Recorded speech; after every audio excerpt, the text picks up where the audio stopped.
Bonjour, alors bienvenue sur la chaîne YouTube du blog Photo World.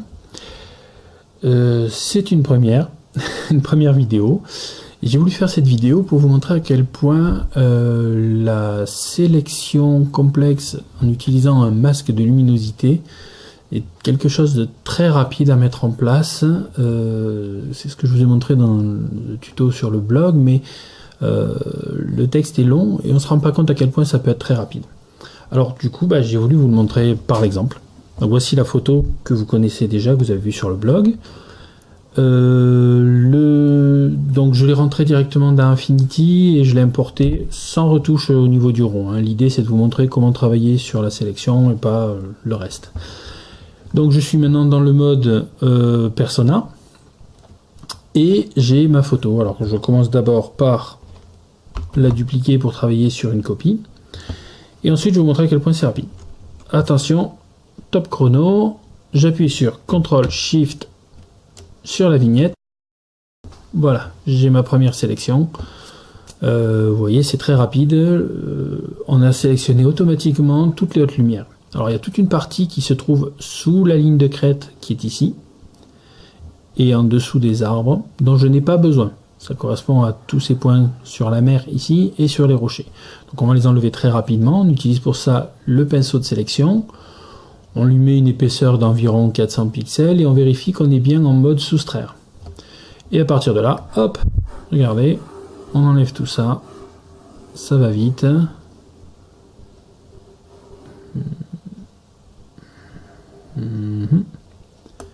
Et voilà, on a fini notre sélection. Alors ici, tout au fond, on voit une ligne de crête qui est très pâle, mais qui est dans les mêmes tonalités que le ciel. Et si on change la tonalité du ciel, on va aussi changer cette tonalité-là, parce qu'il y a beaucoup d'atmosphère entre les deux. Donc c'est pour ça que... Et donc oui, l'épaisseur de l'atmosphère, la quantité d'air qui est entre cette montagne au loin et l'endroit d'où je prends la photo, fait que si le ciel est plus foncé, ça paraîtra plus foncé là-bas aussi. Donc je ne l'ai pas sélectionné dans ma ligne de crête ici. Nous avons donc ici une sélection de pixels. On va la sauvegarder. Simplement, on fait un clic droit dessus, créer un canal de réserve. Ça apparaît juste en dessous. Et ce canal de réserve, on va le renommer. Il s'agit de notre ciel. Voilà. Et vous, en utilisant cette... en faisant ça, en sauvegardant votre sélection, vous pourrez la rappeler à n'importe quel moment de votre touche photo. Ça, c'est très important et très utile. À partir de là, nous avons toujours notre sélection de pixels active. Nous allons appliquer le réglage. On continue. On va appliquer ici une courbe. C'est ce qu'il y a de plus puissant pour retoucher ce genre de lumière. On va abaisser la luminosité du ciel. Voilà, on récupère du bleu. Par contre, bon, c'est un petit peu mou. C'est un peu mou, donc on va redonner des lumières pour redonner un peu plus de contraste. Voilà. Voilà. Ici, là, on commence à avoir quelque chose d'un peu plus sympathique. On peut encore abaisser. Voilà. Pas plus. Moi, ça me paraît très bien. Et voilà. Et vous voyez à quel point on a retouché ça très, très, très rapidement. Je vous montre le avant-après. On va désélectionner avant, après.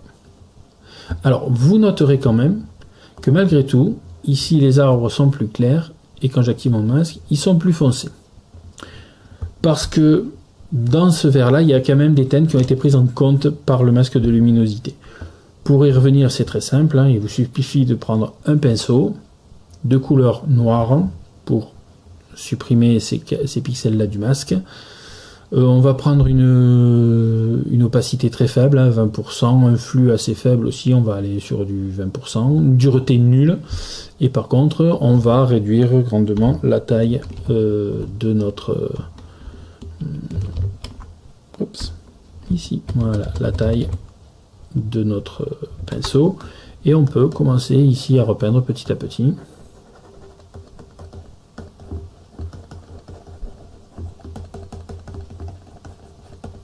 Alors par petites retouches toujours.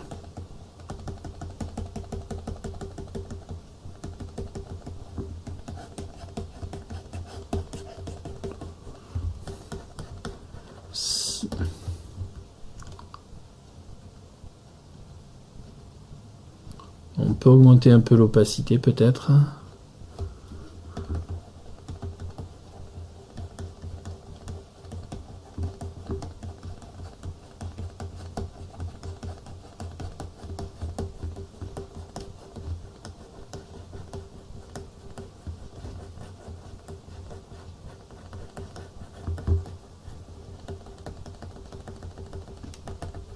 Voilà.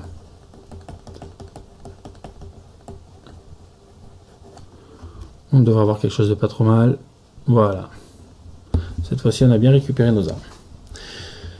Voilà, on peut faire de même ici pour retoucher un petit peu la ligne de crête qui a quand même une sélection un peu brutale à mon goût. Voilà, on va assouplir un petit peu tout ça. Notamment ici où on a quelque chose qui est ressorti un petit peu trop.